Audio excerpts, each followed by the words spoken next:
तो ऐसा क्वेश्चन देखते हैं एग्जाम में, ऐसा क्वेश्चन अगर देखने को मिल जाता है तो हम कैसे करते हैं, ध्यान से देखो सर। देखो, एक चुनाव में 2 प्रत्याशी भाग लेते हैं। पहले प्रत्याशी को कुल मतों का 60% मतदान मिलता है। कुल मतों का कितना मिलता है? 60% मतदान मिलता है। दूसरा प्रत्याशी 180 कम वोटों से हार जाता है। तो बताओ जीतने वाले प्रत्याशी को कितने मत मिले? और क्वेश्चन को बढ़ा देते हैं, और कुल मतों की संख्या क्या है? और कुल मतों की संख्या क्या है? और कुल मतों की संख्या क्या है? मतों की संख्या क्या है? ठीक है, संख्या क्या है? ये बढ़ गया थोड़ा क्वेश्चन। ठीक है, अब कुल मत भी बताने और जीतने वाले को कुल कितने मत मिले। ध्यान से समझो। जीतने वाला प्रत्याशी देखो, पहला जीतने वाला कितना ले गया? पहला बोले तो फर्स्ट में पहला जीतने वाला जो प्रत्याशी है वो, ध्यान से समझो बेटा, 60%, क्योंकि टोटल मत कितने होते हैं? 100%। टोटल कोई भी चीज अपने आप में कितनी होती है? 100%।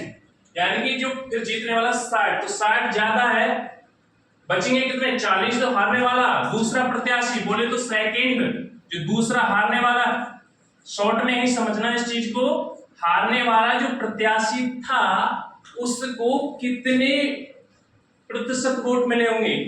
100 में से 40% मिले होंगे, क्योंकि टोटल 100 होता है, 60 और 40 को मिला के 100%। यानी कि जो जीतने वाला प्रत्याशी है उसे 60%, तो हारने वाले को 40% वोट मिले होंगे, है ना भाई। अब वो कह रहा है कि मतलब इसमें ये नहीं कह रहा, ध्यान से समझो, कि जो दूसरा प्रत्याशी क्वेश्चन कह रहा है, दूसरा प्रत्याशी 180 कम वोटों से हार जाता है। 180, इसमें क्वेश्चन में 180 नहीं, हार कितने से रहा है? वो कितने कम मिल रहे हैं? अगर दूसरे से 20% कम। कितने बेटा? जो डिफरेंस है, जो परसेंटेज का कितना है? 6, देखो 60% और 40%। 60 - 40 = 20, यानी कि 20% से हार जा रहा है। ठीक है, दूसरा वाला प्रत्याशी 20% से हार जा रहा है। जब 20% से हार जा रहा है तो पेपर क्वेश्चन में कहा है कि 180 कम वोटों से हार जाता है, 20 से नहीं। क्वेश्चन में तो 180 है, 180 वोटों से हार जाता है ना भाई? बिल्कुल सही। तो इसको काटेंगे 0 से 0, 2 से 18 कितनी बार कट जाएगा? 9 बार। 1% = 9। यानी कि जो 1% की वैल्यू, जो 1% लोगों ने वोट दिए होंगे, वो 9 लोगों ने वोट दिए होंगे। बात समझ में आ रही ना? वो 9 लोगों ने वोट दिए होंगे।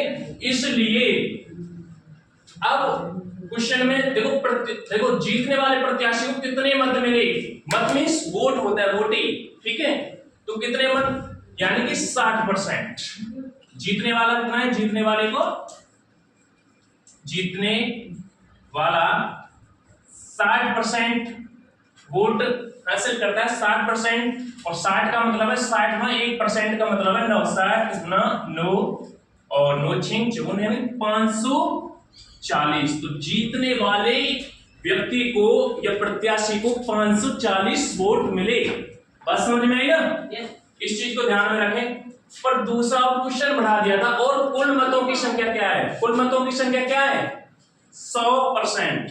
कुल मतों की संख्या क्या है? कुल मतों की संख्या, मतों की संख्या। देखो ध्यान से समझो, कुल मतों की जो संख्या है वो क्या होगी? टोटल कितनी होती है? कुल मत कितने होते हैं? अपने आप में कोई चीज 100%, इन दोनों को मिला के कुल 60%, ये रहेगा तो 40%, ये कुल कितने हुए? 100% मत, 100%।